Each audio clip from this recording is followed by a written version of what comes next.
I'm not gonna play a whole bunch of carols, but I wanted to welcome you guys to the holiday edition of Dinner Party Tonight. You could even call it Cocktail Party Tonight. I just wanted to give you some ideas for quick appetizers and stuff that you can throw together. If your friends come over, you can do in front of them. These are things that you can do in a snap. You need a few ingredients in advance, and you can certainly go to the website or just watch the videos and make your own grocery list. These are things that will brighten up your holiday evenings and days and make it possible for your friends to come over at any time and still have a good time all the time. Let's make crudite, which is a French word for cut up vegetables. I've cut up vegetables already in advance, but I just want to show you two things that are slightly more complicated. This is celery, all right? Celery has seeds. Those are the seeds of the celery. If you don't peel these, they can be like strings in your mouth. I just wanted to show you that, okay? Is it that big a deal? Not really. Cut the end, pull any strings you see. I'm giving you a big tip here. Pull the strings, cut it in half, down lengthways. You have deux bâtons, 2 sticks. Then cut those, and you're gonna put them on your crudite tray. The other one that I wanted to show you is the lowly bean. Beans make lovely crudite, and right now it's winter, and they're particularly good. These are French beans. Don't get the big ugly ones. Get these little haricots verts, which means green beans in French.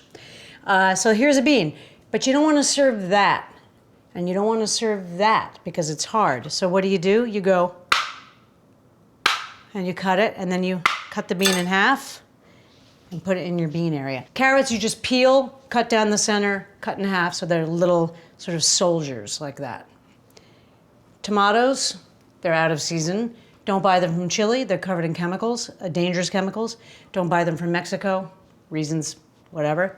Canada, sure, these are from Canada. Now we're gonna make the dip, which is a sort of a minty pea dip, which I have to say I slightly ripped off from Tom Lucier, who's a caterer who's been working with me for big parties for years and years and years. It's kind of his recipe. So we're gonna make this pea dip that's kind of modified from Tom's recipe. Okay, they tell you to blanch the frozen peas. You don't have to blanch the frozen peas. You take frozen peas, put them in a small sieve, and set them over warm water that they're blanched, okay? So basically we're gonna put a package of frozen peas, the whole package, into your blender, like that. That wasn't hard. You're gonna put in 2 big spoonfuls of plain yogurt, a big spoonful of sour cream, a little bit of mayonnaise. Here, a little bit of mayonnaise. Little squirt of olive oil. I don't have the top to the blender. Okay, put the top on and then start it at a sort of a low speed. There's not enough liquid if it does that, so we have to add liquid. A little bit of olive oil. I'm gonna put some salt in there. I mean, anybody can make this, for crying out loud. A little bit of pepper. Here's my lemon. I'm gonna roll it, then I'm gonna cut it. I'm gonna use this sieve so I don't get the seeds, and I'm just gonna squeeze lemon juice in to get some liquid. Okay, here's the top, which we didn't have before. Here we go. Uh-oh.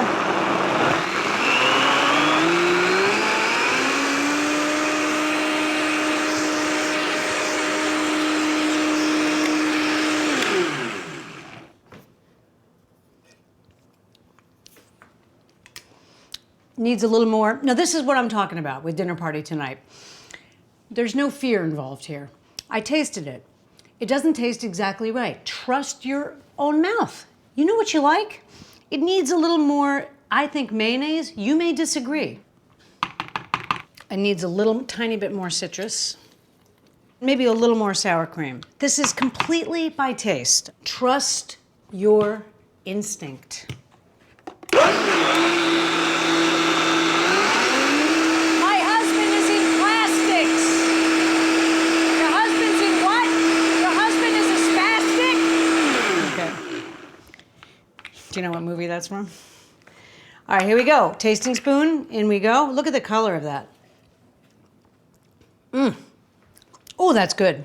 And I'm gonna add mint. Now what I did with the mint was I washed it, and then I wrapped it in paper towel and kind of dried it like this. It doesn't matter what it looks like because you're gonna grind it up. If you have a not strong blender, cut it first. My blender can totally eviscerate this. Not eviscerate, annihilate that.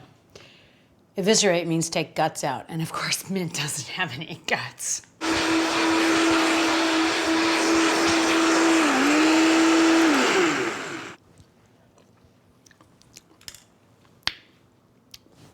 I think it's delicious. And we have beautiful crudite with dip. So this dip will actually thicken in the refrigerator as you cool it. And you can make it 3 days in advance, really. And it's something nice to have if you think somebody might drop by to say hello. And you can have chips even with that dip, but it's very good with vegetables. Let's make smoked fish salad, a crowd appetizer. In the vein of having little snacks for people if they should happen to drop by, buy some smoked trout. It's much more inexpensive than smoked salmon. And once you've bought it, it's smoked. You don't even really need to refrigerate it, but if you put it in the fridge closed, it'll keep for months. I went out and I bought some smoked trout, and I'm just gonna remove it from the package. This is the easiest thing you're ever gonna do in your life. If it has the skin on the back, just peel the skin off. Only certain brands have skin on the back. The other thing I would recommend is when you buy it, kind of touch the pack. It shouldn't be hard like a rock. So if you push it, it should be a little bit squishy. Gonna separate them. And then you're just gonna kind of score down here in long ribbons. And then you make little, and you just kind of cut it up like this until it's not shredded mess, but a chunky sort of yummy mess. So that's pretty much the consistency that you want. Now I didn't smoke this fish. Some people smoke their own fish and all that stuff. I'm not at that level. Take a slightly larger bowl than the bowl you're going to present it in and put your smoked fish into that bowl. You're gonna put about that much mayonnaise in. You're going to put capers in. About 2 forkfuls. You're gonna roll your lemon and cut it and squeeze it over a sieve. Then you're gonna take your fork and you're just gonna mash those ingredients together. Then you're gonna crack a little pepper in there. A little cut up celery can add crunch. Today I'm not doing that, but I've done it with celery many times and it's great. It just adds a little crunch to it. All right, then you take a kind of a nicer bowl. It'll be a smaller bowl. And you put this fish salad into that bowl. And you kind of make it look pretty on top so it's not a smooth, gross top. You want to kind of ruck up the top a little bit like that. Smoked fish salad. It certainly isn't invalid. You can serve it with crackers or little pieces of toast, and it will keep in your fridge for about 5 days. Sure, you can go to the store and buy them, and it's perfectly fine. You just buy a box of nuts that have a flavor that you like. Or you can have fun and make your own spiced nuts. Basically, you're gonna take just a container of nuts that you bought that are not roasted, salted, or flavored in any way. And you're gonna take an egg and you're gonna separate it. Now, if you don't know how to do this, here's how you separate an egg. You're gonna crack the egg, split it in two, and gently tip the yolk back and forth. until it's only yolk in here. And we're going to waste it. And then you have a white. And we're going to use this to coat the almonds. So we put a little pepper, and we're going to put a little bit of Maldon salt, which is what I use. Don't forget to buy it on Amazon in the big bucket. It's $24 instead of $9 for a tiny container. I buy big buckets of it. These are dried herbs from the summer that I saved and made, which is kind of cute. If you want them to be sweet, put a little sugar in here. Maybe some cut up lemon rinds, or I don't know, I mean, like something that you want, that flavor that you want. Now, I like smoky nuts. So I use something called liquid smoke. Now listen, there's a couple of liquid smokes on the market. One of them is a disgusting chemical. What you have to do is read on the back, and what it should say is water with hickory smoke and mesquite smoke diffused through it. There's no chemical. So, you want to smell it? And then use your judgment. Maybe 6 or 7 drops, but be careful because it's quite powerful. And whisk those ingredients together like that. And now you're going to smell it because you used liquid smoke. It's pretty smoky, so I'm not going to put any more in there. Use your judgment. Use your instinct. You're never wrong. But you have to trust it. The minute you go, maybe I don't know what it should taste like, you're making a mistake. You do know what it should taste like. I'm putting a little bit of tamari, soy sauce, low sodium soy sauce, because you already put salt. A little bit of tamari, just a drop or two. So I'm continuing to mix this, and then I'm going to do this. You can't do that, I can't help you.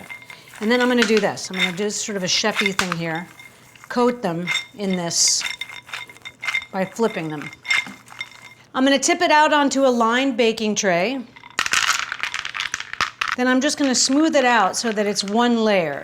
There's a little bit extra egg white, but that will burn away, okay? You want to make them kind of separate and flat. And then you're going to put this in a 400 oven, keep your eye on it. And they're ready when they're not wet anymore, when the egg white has cooked.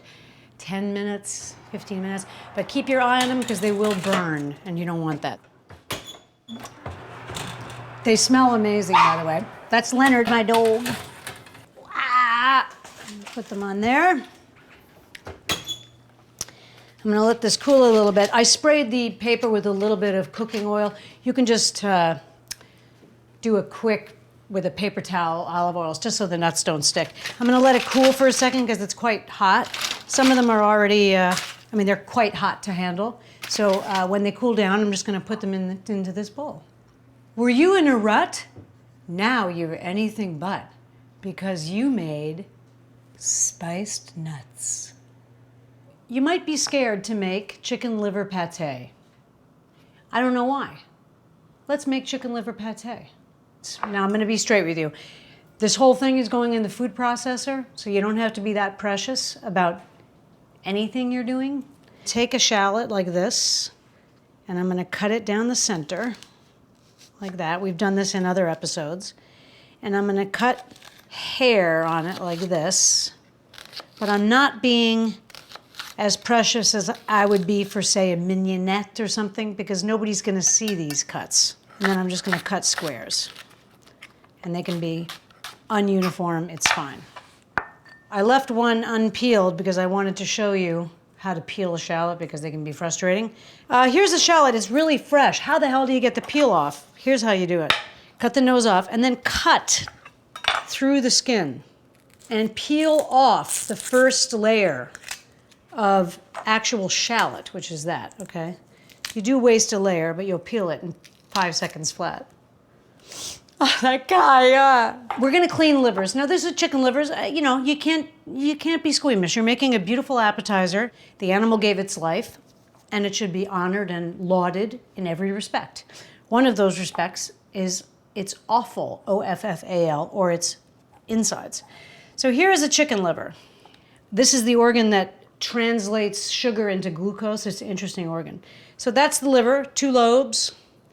What you have to do is clean them. What that means is cut the lobe in half and take out any white parts, okay? Cut that out. That is gristle, essentially, okay? And you don't have to really cut them into smaller pieces. These are particularly nice livers. And then I'm just gonna go through each liver like that. You can see the white thing? I'm gonna cut it. I'm crying from the shallots. So you don't want any white. You gotta do this. If you're gonna serve it, you can't be like, oh, touch it, you know. It's gross. It's even grosser for the animal that got murdered for you to take its liver out, so at least be respectful. I was in a cooking class and we had to kill lobsters, and they taught us the humane way, which is to put the knife, kill them before you put them in the water.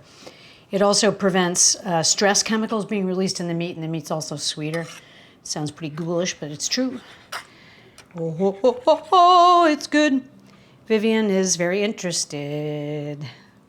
Now we are going to make the pâté. I'm just going to be straight with you. It's French. And the fact that it's French means it has a lot of butter.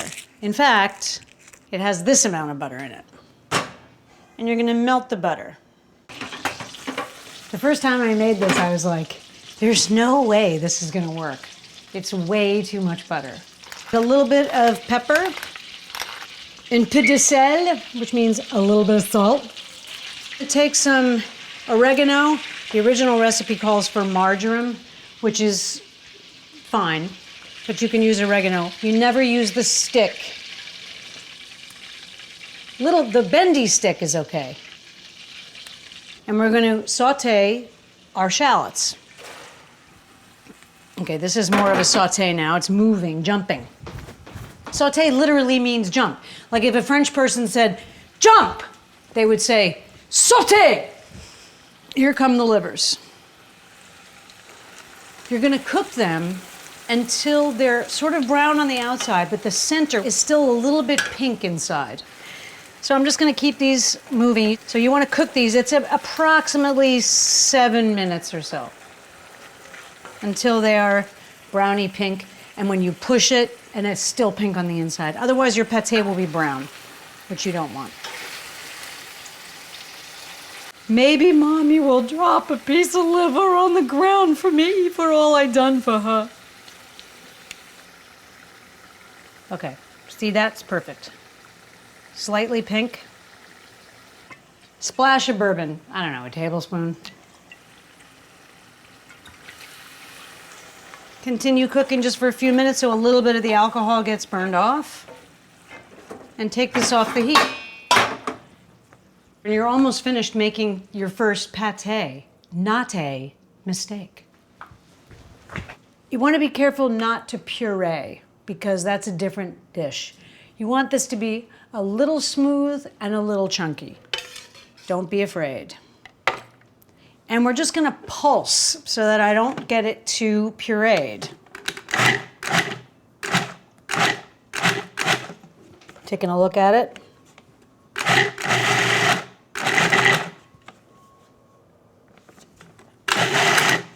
It's a little bit chunky and a little bit smooth, which is what we want. Now don't worry if you see loose butter. This is gonna go in the fridge, and it's gonna set up and it's gonna get hard, said the actress to the bishop. Somebody walks in your door, you have a box of crackers or crostini, and you go, oh, shall we have some white wine and a few pâté toast points or something? You know, I mean, it's pretty chic. Now you wanna let this come to room temperature after you kind of smooth the top to make it look nice. But you also want to make sure it still looks like country, sort of, not smooth like glass. So you want to make little sort of, that's just me, I don't know. And then you want to take a little piece of paper towel, wrap it around your finger, and wipe the edge so that it has a clean edge. Traditionally, you now should put a small layer of melted butter on top, which sets into a cap. My cap, Mr. Martini, my cap. What movie is that from? Anyway, I don't do that because I don't think it's necessary, but really if you put the cap on it, it would last for months in the refrigerator. As is, it lasts for, I don't know, a week and a half, 2 weeks, maybe more. So leave it until it comes to room temperature, cover it with cellophane, and then put it in the fridge. And then you have homemade pâté for when your friends come over. Not a bad idea. Hightower likes pâté. Lobster, cockroach of the sea. Of all the holiday appetizers that we are making today, this lobster puff pastry puff is the fanciest. Puff pastry. You're not scared of it anymore because you are a dinner partier, but we're still going to talk about how it's not scary. It comes like this in a square. It's really folded, big rectangle. You're just going to take it out of its wrapper. You defrosted it in the fridge, preferably overnight. This is not properly defrosted, but oh well. Make sure there's no more paper on it. Squodge it back together, comme ça. And we're going to be making little cups out of this, okay? So the fact that it's split into 4 isn't the end of the world. Sprinkle a little bit of flour. Not a lot because you don't want huge pieces of uncooked flour. That's nasty. And we're just going to roll it out a little bit. This is frozen. I mean, you know, say your guests are coming and you didn't have time to defrost it properly. I'm going to show you how to deal with it. The more you work it, the less frozen it is, right? So keep working on it. So I'm showing you an example of not panicking. And you want to make this pretty thin. Oh, it's getting good now, see? We didn't panic. If it's frozen solid, you can't do it. From the freezer, it's not going to work. But if it's a little bit under defrosted, look, how long did that take me? Now what I have, which you might have to buy, you may not have this in your possession right now, is a mini muffin tin. Get nonstick, just get nonstick. Now, this is puff pastry, it's full of butter, don't forget that.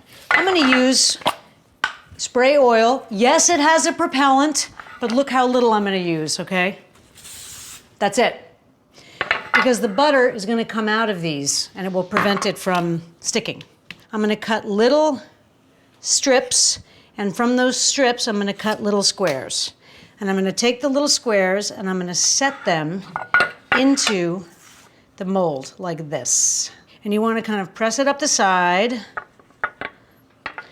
and you're kind of making little rustic puff pastry cups. They also puff in the middle, so you have to push down with your finger in the middle, and then we'll cut another strip. And we're gonna make squares. And you don't need a big cup. I mean, like said the actress to the bishop.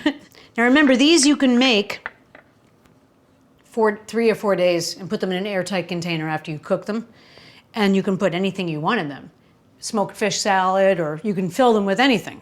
Huge thick pieces you wanna press and make thinner. And then we're just gonna put this in the fridge because the colder puff pastry is, the better it puffs. I cooled down the pastry that was getting warm because I cut it in the squares. And I'm now going to paint it with a little just beaten egg. Looks like that. You're just gonna paint these with a little bit of egg wash, especially the edges that are kind of exposed. And what this does, it makes it shiny. Otherwise, it's a kind of a dull-looking pastry, which is weird. It looks like you made a mistake. So preheat your oven to 400 and make sure these are nice and uniformly painted. I'm gonna put these in. And basically, I don't know how long it's gonna take. I'm gonna look at them. They're gonna puff, they're gonna get brown. If it's brown all around the parts you can see and in the center of the cup and it's puffed, they're ready.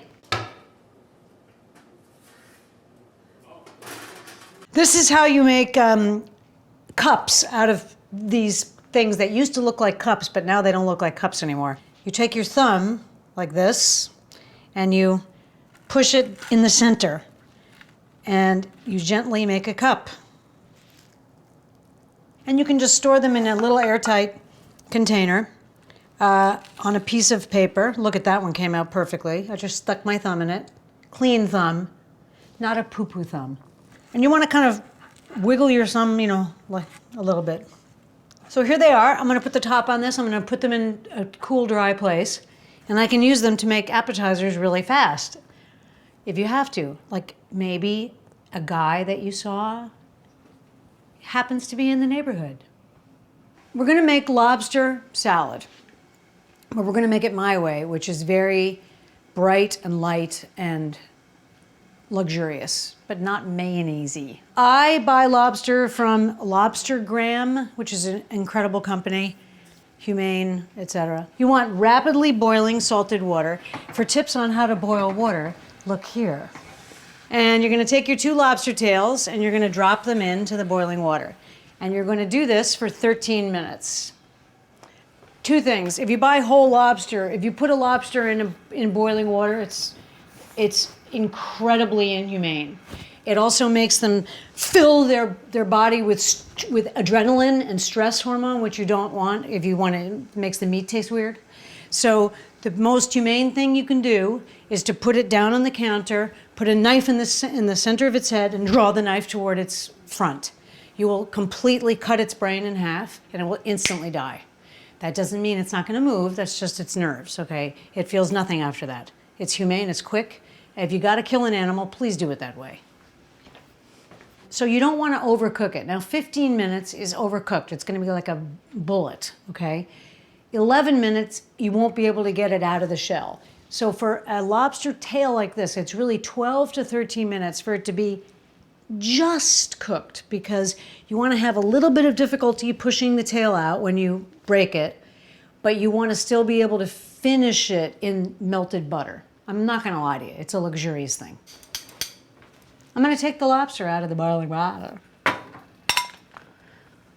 What was the name of Brick's friend that he played football with in Cat on a Tin Roof? Come on now. Can you guys do that one? This is just the tail, and it's really easy. There's a membrane here. See that?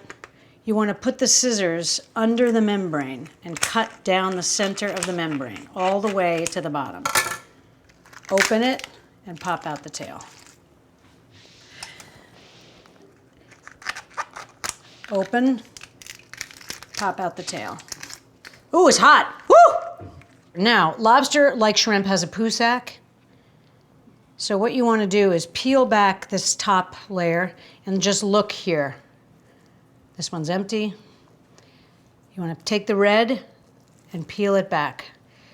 No poo sac. Okay, you want to cut down the center of the lobster, like that.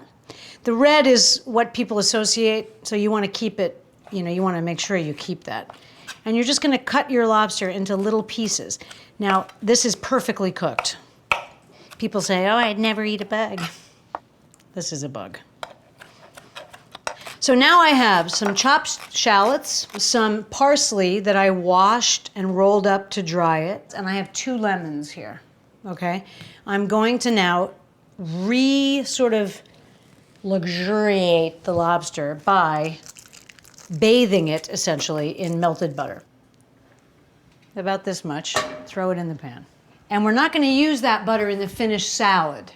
We're going to kind of scoop the lobster out of that butter. Into that butter, I'm going to crack some very big cracked peppers. Okay, that's good. I'm going to take a large kaffir lime leaf, which smells like perfume. I'm not going to use this in the salad, but I'm going to use it to flavor the butter. Okay, picking up the shallots. Shallots are going in. I'm going to cut a lemon in half, and I'm going to squirt both halves in there. Oh, now we're cooking with gas, as they used to say. And I'm going to put our lobster. This is a precious commodity. They're not endangered by any stretch, but it's expensive, so you don't want to mess it up. And you're just sort of bathing it in butter and kaffir lime flavors and a little bit of salt, okay? And then we're going to add the chopped parsley, a few leaves of mint. that I've just crushed up in my hand, and I'm just gonna cut them quickly, and we're just gonna add that. And that adds a little bit of brightness and joy, okay? And now you just leave that to kind of enjoy itself a little bit. You have made your pastry cups, maybe you just made them, maybe you made them in advance. Prior to filling them, you can crisp them up in the oven at like 200, just for a few minutes so they're warm. This can be made in advance and stored in a container in the fridge with a little bit of the butter, but you know what, you're gonna have to reheat this because the butter will solidify in the fridge. All of this can be made in advance. I'm now gonna take it out of the butter. I'm gonna kind of press it on the side so it's not too buttery. You go into the butter and make sure you get all the deliciousness out. Kind of mix this together. And I'm gonna put the smallest amount of mayonnaise in there, just to kind of hold it together. Now, the boy is coming over. You turn the oven on, 200, 180. Just warm the puffs so they're crispy, okay? Oh, ding dong, the boy is here. Take them out. Oh, I was just gonna make some lobster puffs. Would you like one? You pick up some lobster and you overfill it like that. Pretty elegant, pretty delicious, pretty festive. It's a little bit epic, but that's what it's all about, right? So this is a lobster puff. You can never have enough. Mussels, they're a mollusk, like a clam. Now we're gonna make something called moules marinières, which is basically just traditional mussels. I'm gonna be frank with you. When I ordered these, I did not notice on the website that they said they would arrive cleaned. You can barely see it, but that is the beard of the mussel. It's a little piece of fur. It's not alive, it's actually plant matter, and you're just gonna pull it. You wanna hold it with a piece of material, and you wanna pull it sharply, and that's what you get. You also wanna look for it being totally closed. Now, that is a living mollusk. An example of a dead mollusk is that, okay?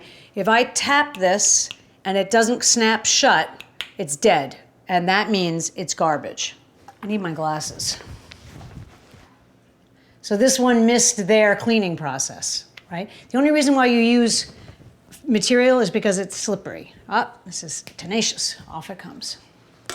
So when you buy mussels, always buy at least 10 or 12 more than you need, because the truth of the matter is, many of them will be dead. And so you can serve a dead, you can take a chance and serve a dead mussel if you want. I wouldn't take that chance. The second part of cleaning a mussel is just as essential as removing the beard. Mussels attach to rocks and stuff like that, and they get grit on them. So what you're gonna do is take a clean, abrasive thing like this, cold water, and you're gonna scrub them like this. You're gonna quickly go over each one, because what's the unforgivable thing? Grit. These are farmed from a sustainable farm, like one of these new mussel freaks. So when we cook them, we're also gonna look for ones that don't open, because if they don't open, that's also a sign that they're dead.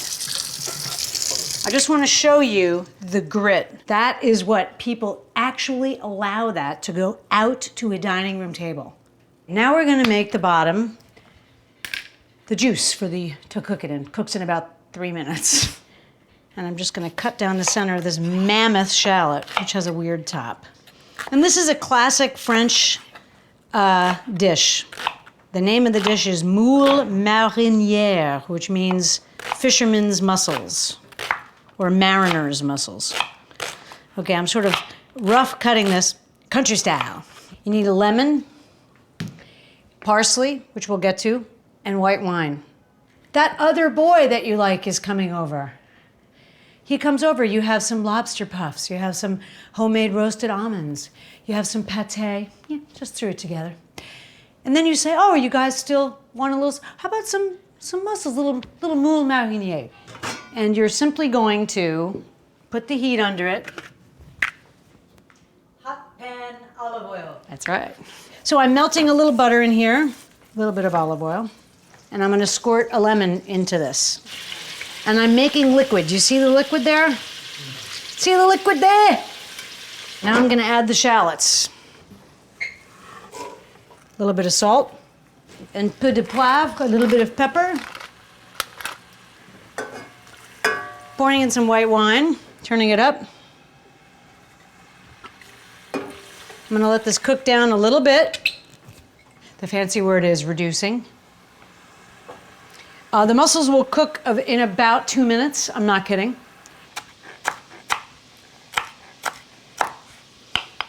We're going to put the mussels into this liquid, okay? I wouldn't dump them in case there's a little bit of grit in the bottom, but as you can see, there isn't. And then we're gonna put the lid on, like this. And you're gonna pick it up and you're gonna do this, okay? And you're gonna do that a couple times in the 2 minutes. The boy is coming over. I mean, the other boy. See how they're opening? They're practically all open at this point.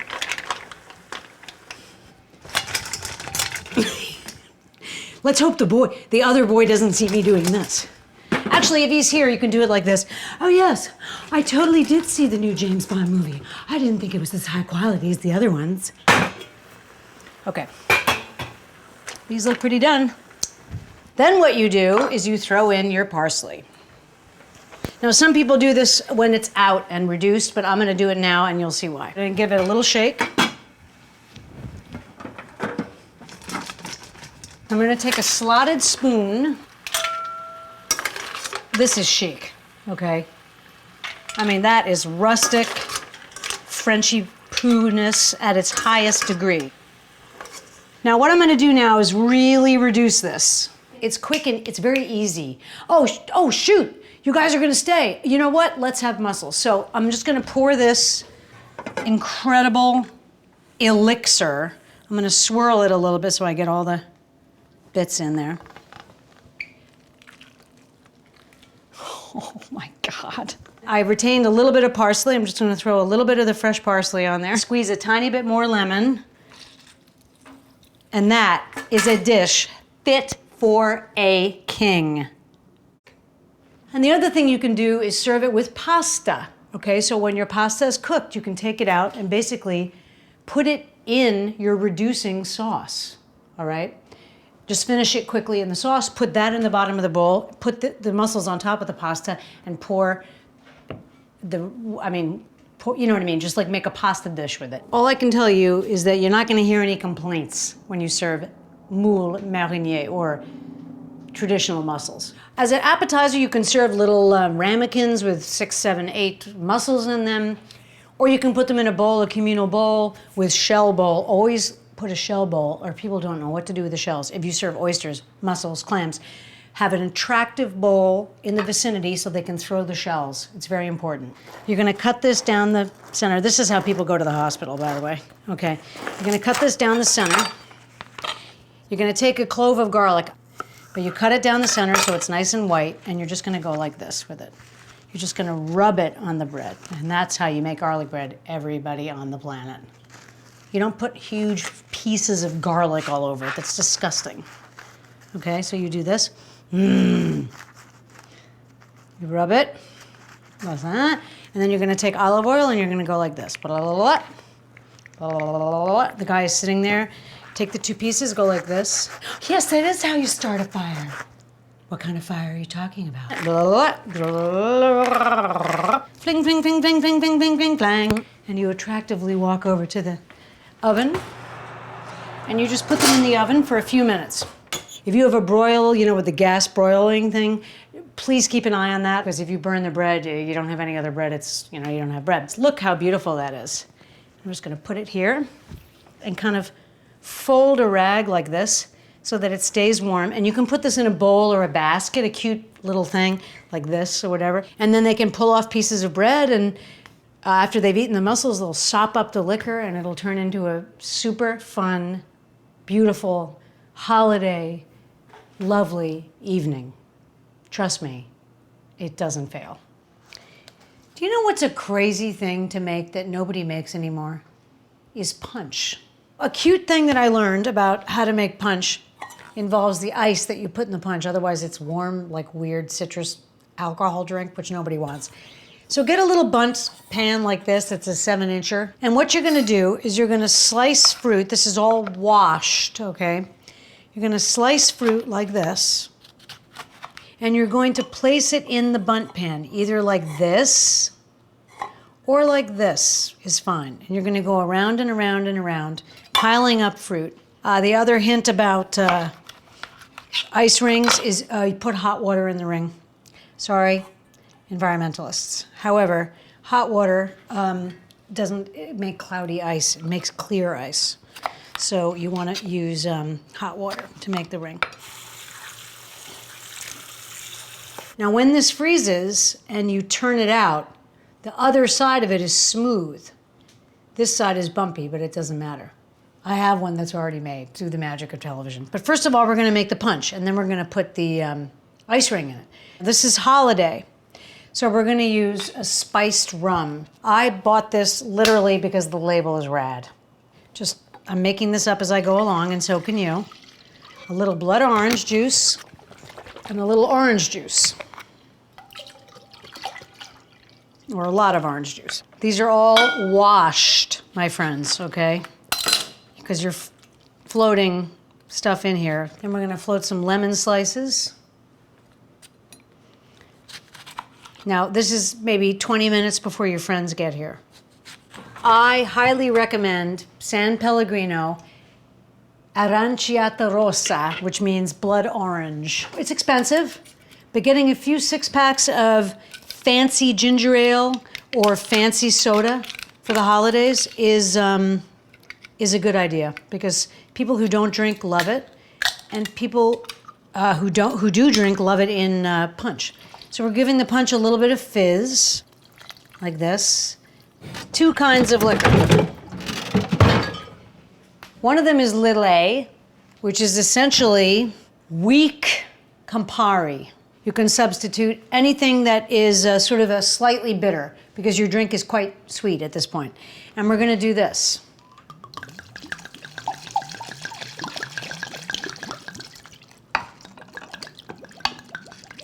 Okay?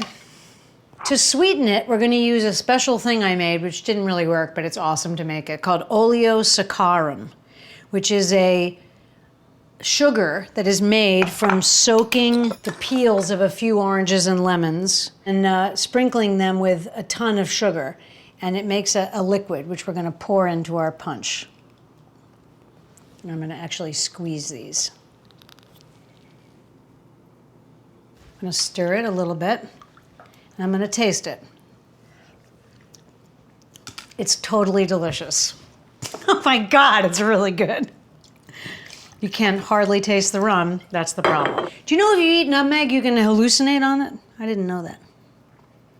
Okay, a little bit of nutmeg. And now we're gonna get our ice ring out. My hand stuck to it. Look. Don't ever panic if that happens, just put your hand in water. It'll come off right away. Gently heat the bottom of the ring. Okay, if that isn't chic, I don't know what is, okay? I did not use hot water, so you see it's cloudy. I'm just gonna move the fruit aside a tiny bit, drop in our ice ring, and make sure that we still have fruit on top. I'm gonna squeeze a little bit of lemon, and I'm gonna put more rum in it, because it actually is so delicious that I can't believe it even has half a bottle of rum in it. Now, I don't know about you guys, but if I walked into somebody's house and the first thing I saw was this gorgeous bottle and a person standing there with a ladle offering me some holiday punch, how much more thrilling could that be? really good. Punch. I had a hunch you'd like punch. Let's talk about wine. Me. Not that kind of wine. Let's talk about wine so that we can demystify this a little bit, okay? Holiday wines to go along with your punch. Boom, boom, boom, boom, na, na, na, na. You want to buy wine. It's terrifying. I mean, it can be. You go to the wine store, you're just staring at all these labels. You don't know what anything means. You don't know what region things are. It can be frightening, okay? So I'm going to break this down to you. I'm going to give you 2 wines of each red and white and 2 champagnes. One is inexpensive, one is more expensive, and you may have to order them. Have some pre-planning, it's not going to kill you. Order from Zacky's, always Zacky's first. If you can't find it at Zacky's, you can just look online. Maybe some other place that has it. Do not buy Santa Margherita Pinot Grigio. It is the most overpriced bottle in the world, all right? I think it's now selling for over $30. It's ridiculous. Don't buy this. However, Pinot Grigio is a very palatable wine. The 2 that I would recommend, number 1 is Fantanelle, which you might have to order. It's dry, crisp, easily drinkable, $12. This is called Fedora, which is a weird name, but it's organic, which is kind of cool. And it's delicious. It's very crisp and very light. I believe it retails for $18, okay? These are 2 very affordable whites. I would also like to recommend delving into the Chablis world. Chablis is extremely out of fashion, reason unknown. The French name or the nickname for Chablis is Jus de Pierre, which means juice of the rock, because Chablis is flinty. It's like 2 rocks being hit together. And really, a $12 Chablis, an $18 Chablis can be sublime. So don't be afraid to ask the wine man, I'm looking for a Chablis, because he would love to sell you one. Now, I have rosacea, so I have to be very specific about what red wine I drink. If it doesn't give me rosacea, it's great. And I haven't been able to figure out what the combination is, because sometimes expensive wine will, or crazy wine will give me rosacea, sometimes it won't, sometimes inexpensive wine, so I don't know. But this one does not give me a rosacea. It's eminently drinkable with every meal I've prepared. It's my house wine, or in England they call it plonk, because it goes plonk in the glass.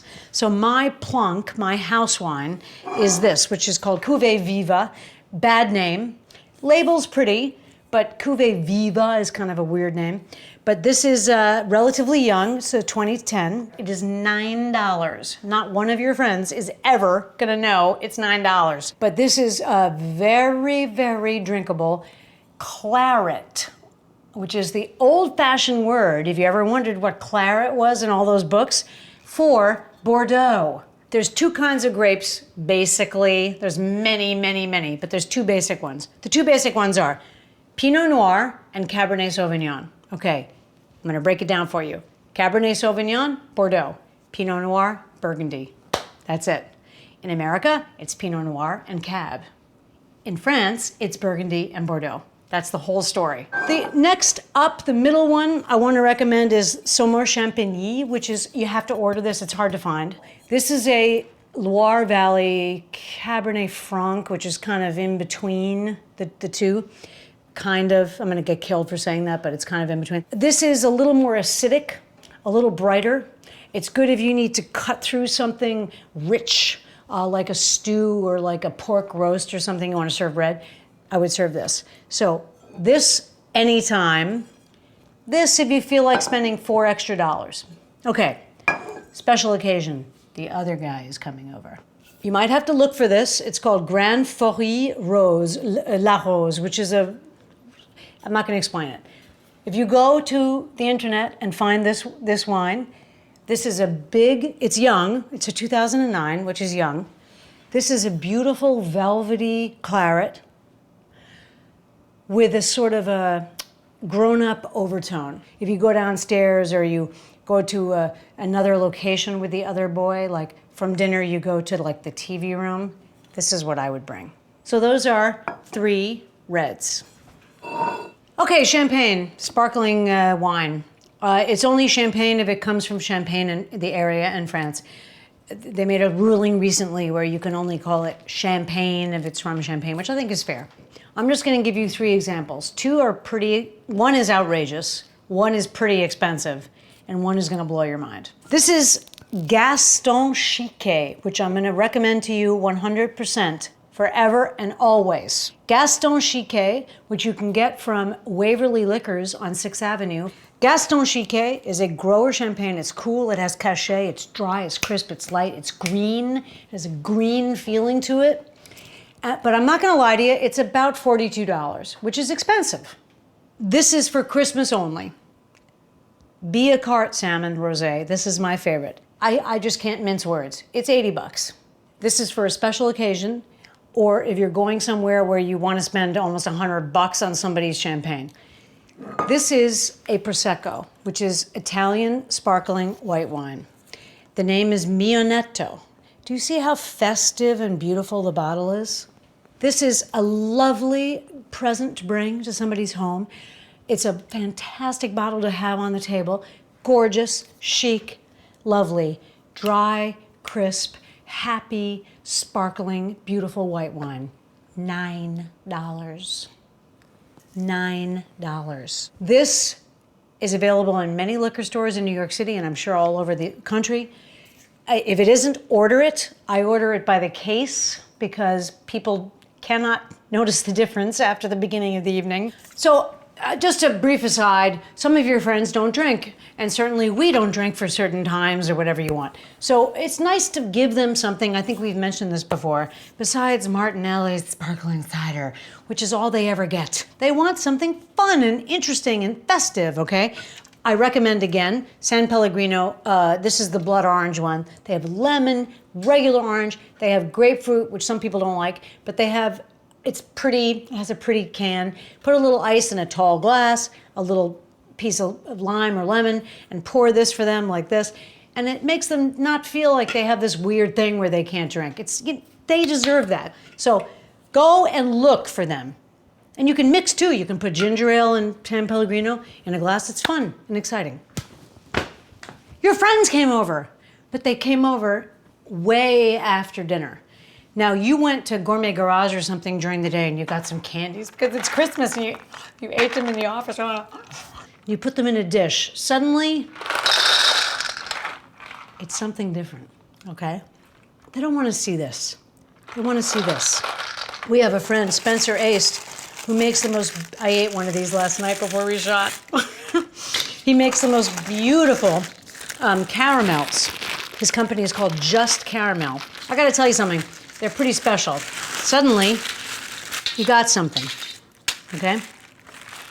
So when you go to the store to buy nuts, sometimes the nuts in the store have been there for 3 years and just take them out at holiday. So what you wanna do is you wanna look in the bag, okay? You want to look in the bottom of the bag. If there's a lot of dust in the bottom of the bag, it means that the bag has been there for years. So this bag has 0 dust, which is why I bought it. Dump it in and use lobster crackers or go out and buy 2 nutcrackers. It's not going to kill you, right? And then when you have cocktails or drinks, you can simply set down a tray of nuts with a shell bowl. This is why you have to have a shell bowl. And you talk, blah, blah, blah. They have a little white wine, eat some nuts. If that isn't holiday, I don't know what is. Don't be scared to entertain. It's part of being a human being. Do it. Nurture, love, enjoy. We want to say thank you so much from the Dinner Party Tonight family and these amazing guys and girls that make this crazy thing happen. It's unbelievable that you've even watched one moment of it to me, and I can't thank you enough from the bottom of my heart. Miss Vivian and her husband Leonard, who doesn't want to be picked up right now because he didn't like the whole shooting day. We just want to say happy holidays to you, and I hope that you're able to feel the spirit of love and joy for the rest of the year, not just for these few weeks. Happy holidays from Dinner Party Tonight. Won't you subscribe and share with your friends? Dinner Party Tonight.